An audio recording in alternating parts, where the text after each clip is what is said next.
Novocaine is the brand new movie that just hit theaters this past weekend. The movie stars Jack Quaid as the character of Nate, an assistant bank manager at a bank in San Diego, and he has a rare disorder in which when he gets pain, when he gets hit in the face or he gets stabbed by something, he feels no pain.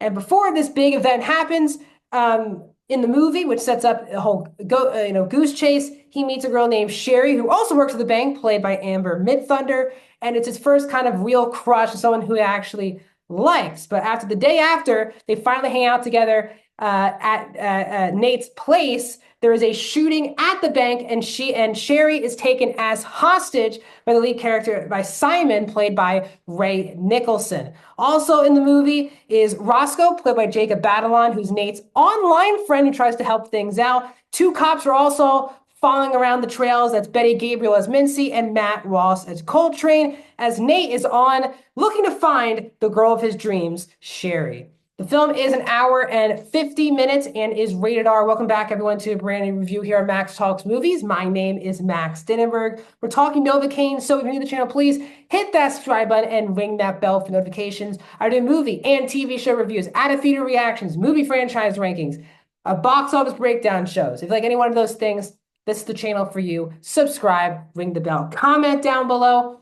What are your thoughts on Novocaine? Did you like it? Did you not like it? Disappointed you? Did you were surprised by it, or is one you think is not worth seeing in theaters? You would rather see this at the pleasance of your house? Let me know in the comments. Also, guys, please hit that thumbs up button. That's how you support this channel. So I was very excited for this movie. I am in all aboard the Jack Quaid momentum train at the moment. So I was very, very excited for this movie. Also, this is Amber Midhunter's first kind of big role since starring in Prey, which I really enjoyed. Have a review of that here on the channel. So I was very excited for this movie. And overall, guys, I will say that I was slightly disappointed with Novocaine. This is a movie that I was very excited for. Didn't really have any low expectations. I felt like I was going to go into the movie, knew what I was expecting, and it was going to get that. Now, I will say this, the first 30 minutes really surprised me. The movie does a really good job at taking its time in building the relationship between Nate and Sherry. They don't just meet one night and then the next day she's gone. They actually build a lot of rapport, multiple scenes together. It takes actually a while for the movie to get into the action, which surprised me. But the movie packs a lot of heart in that first 30 minutes. Why Nate and Sherry are very good for each other, could be very good for each other. They're both very similar people who have very interesting backgrounds. And, Nate's very insecure about this disorder. And Sherry's obviously uh, is not giving away all her information as well to other people. So there's a lot of good similarities between the two characters. And the movie does a really good job at setting that up. So you're rooting for Nate to get her back throughout the entire movie. Because again, it's kind of a revenge-esque movie, except instead of someone being killed and the guy going after her, she is now being captured and he is now going after her. Now, also the two lead performances are also great. Jack Quaid is very good in this movie. It's not my favorite Jack Quaid performance that he's done, but he's very good in the movie. He is very funny, charming as ever. I'm just a big fan of Jack Quaid.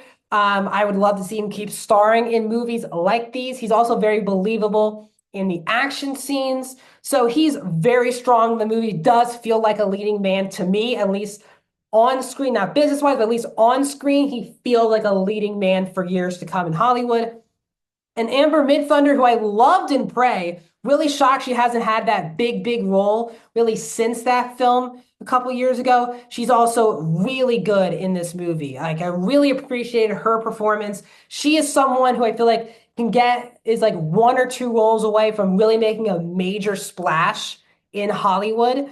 Prey was definitely a big splash, but again, it was a streaming Predator movie, not a theatrical Predator movie. And I wish she got more love for that performance and the movie got more love, but she's very good in the movie. On a disappointing point, she's also, out of everyone in the cast, the most believable person in action scenes And for 95% of the movie, she's kind of just the damsel in distress instead of actually being in the action scenes. So I think if they wanted it, I think her casting was good if they're going to have her in more action scenes. But again, in the drama and in the relationship aspect, she's also very strong. So she's clearly an actress to watch for years to come. Also, the action scenes are all fun. There's not just like one glaringly bad action scene. The action scenes are very solid for this movie. But as you can tell, for me, the movie has a lot of heart, as I just said in the first 30 minutes or so. But once she gets captured and he is now just on the run, the movie just kind of becomes the movie that it was advertised.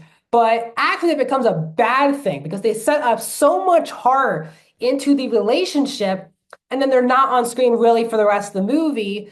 And it just becomes a campy action film.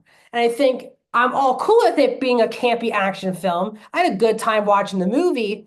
But the problem is they just didn't keep the heart of the movie consistent at all. It's kind of in the first 30 minutes and it's in the last 5 minutes of the movie. But the problem is it's an hour and 50 minutes. Like it's actually a longer movie than I was expecting. There's a lot of the meat and potatoes of the movie really has nothing to do with the heart and soul of the film. I thought that was a big missing piece because I was really emotionally into the movie. I was shocked at how much I was rooting for these two, understood their lives. Again, once she gets taken, it kind of becomes a different movie. And also a disappointing more point, he obviously feels nothing. He gets burn marks, he gets stabbed places.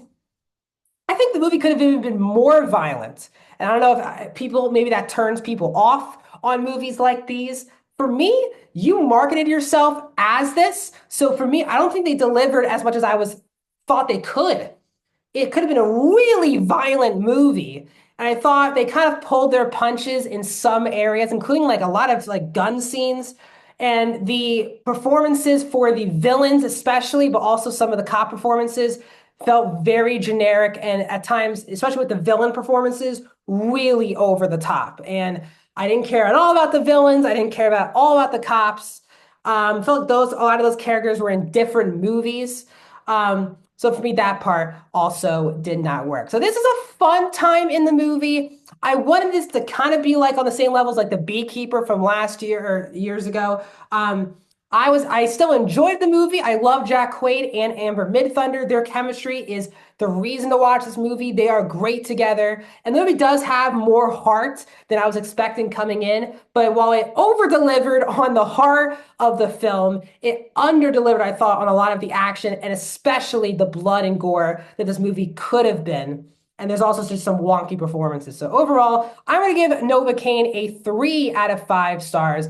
I'm going to go 66% for Novocaine. What are your thoughts on this movie? Let me know in the comment section down below. Like the video, subscribe, and I'll see you guys in the next video.